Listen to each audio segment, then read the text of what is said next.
আসসালামু আলাইকুম গাইজ, সবাই কেমন আছেন? আলহামদুলিল্লাহ আমি ভালো আছি। আশা করি আপনারাও অনেক ভালো আছেন। আজকে আমার রেসিপি হচ্ছে মুরগির মাংস দিয়ে আলু দিয়ে রান্না করব। কিন্তু সত্যি কথা বলতে কি, একটু টমেটো বেশি দিলে কিন্তু আসলে মুরগির মাংসটা কেমন যেন বেশি মজা লাগে আমার কাছে। আপনাদের কাছে কেমন লাগে সেটা জানি না। এক একজন আপু এক এক রকম রান্না করে, তাই না? এক একজন আপুর রান্না এক এক স্টাইলের। কেউ তেল দিয়ে হাতে মাখিয়ে তারপরে রান্না করে, কেউ তেলের উপর সব ময় মশলা কষিয়ে তারপর রান্না করে। সবথেকে বড় কথা হচ্ছে যে আজকে রান্নার সাথে সাথে আপনাদের সাথে একটা গল্প শেয়ার করি। হ্যাঁ, দেখেন, একটা নারীর সব থেকে বড় সুখের স্থান হচ্ছে তার হাজব্যান্ড, তার স্বামী। আজকে আমাদের বাড়িতে একটা আপু আইসা কান্নাকাটি করতেছে। তখন যাই জিজ্ঞেস করলাম যে আপু, আপনি কান্না করতেছেন কেন? তখন বলে যে অনেক বেশি সুখ, এই জন্য কান্না করতেছি। আসলে অনেক বেশি সুখে তো মানুষ কান্না করে না, অনেক বেশি দুঃখে মানুষ কান্না করে।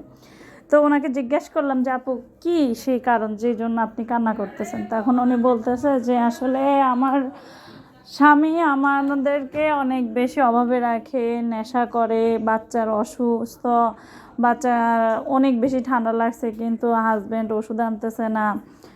এইরকম একটা মুহূর্তে আসলে একটা নারী কী করতে পারে বলেন?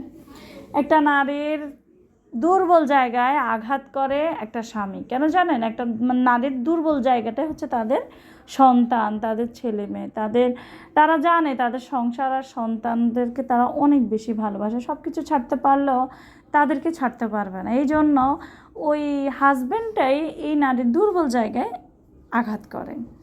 তো আসলে এরকম ওনার মতো এক নারী না, অনেক হাজার হাজার নারী আছে। কেউ কোটি কোটি টাকার ভিতরে থাকলেও অসুখী থাকে, কেউ টাকা পয়সা না থাকা অবস্থায় অসুখী থাকে। কেন জানেন? কারণ তার মেইন সাপোর্টার তার স্বামী তার পাশে কখনো থাকে না। প্রত্যেকটা নারী শুধুমাত্র ডাল ভাত খেয়েও সুখে থাকতে চায় তার স্বামীর সাথে। কেন জানেন? একটু ভালো ব্যবহার, ভালো সামাজিক ব্যবস্থা, এই দুইটা যদি একটা স্বামী দিতে পারে, তাহলে একটা নারী সব সময় সব কিছু মেনে চলতে পারে। সে কোটি টাকার ভিতরে হোক বা অনেক গরিব হলেও। যদি এই অবস্থায়ও যদি একটা মেয়ে একটা স্বামীর সাথে না থাকতে পারতো, তাহলে কখনোই পঙ্গু স্বামীর সংসার কোনো নারী করতো না। প্যারালাইসিস প্রতিবন্ধী কোনো স্বামীর সংসার কোনো নারী করতো না। 2-3টা ছেলে মেয়ে হইতো না। সো প্রত্যেকটা মেয়েকেই বলবো, সবাই নিজেকে ভালোবাসো, নিজের জীবনটাকে ভালোবাসো, স্বামী সন্তান সব কিছু থাকার পরেও নিজেকে সময় দাও।